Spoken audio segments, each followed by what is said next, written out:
Yeah hi hello, ఒక beautiful design concept తీసుకొచ్చేసాను. అసలు ఎంత బాగున్నాయంటే ఫ్యాబ్రిక్ అనేది టూ లవ్లీ ఉంది. కాన్సెప్ట్ చూడండి, నేను ఎక్స్ప్లెయిన్ చేస్తున్నా. శారీ త్రూ అవుట్ కూడా సిల్వర్ గోల్డెన్ అనేది మనకి వర్టికల్గా టిష్యూ లైన్స్ అనేది వస్తుందండి.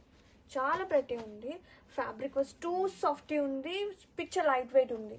అండ్ బోత్ సైడ్ బోర్డర్స్ ఆ హియర్ కాంట్రాస్టింగ్ జరీ బోర్డర్స్ వస్తుంది. చినాన్ మీద మనకి కాన్సెప్ట్ అనమాట, డిఫరెంట్ చినాన్ అండి. చినాన్లో కూడా అసలు సూపర్ ఉంది కలెక్షన్. ఇది వచ్చేసి పళ్ళు, చిట్టి పళ్ళు వస్తుంది. ఆ చిట్టి పళ్ళు కూడా మనకి సిల్వర్ గోల్డెన్ కాన్సెప్ట్ వస్తుంది. అండ్ బ్లౌజ్ చూస్తే కనుక కాంట్రాస్ట్ బ్లౌజ్ విత్ కొంచెం జిగ్జాగ్ లాగా వస్తుంది అనమాట, వీవింగ్ అనేది. శారీ ఆల్ ఓవర్ స్టార్టింగ్ నుంచి ఎండింగ్ అసలు ఫ్లో చూడండి, మీకు చూపిస్తున్నాను ఎంత సాఫ్ట్గా ఉందో. Please don't miss out. చాలా అంటే చాలా బాగుంది. గ్రాఫిక్స్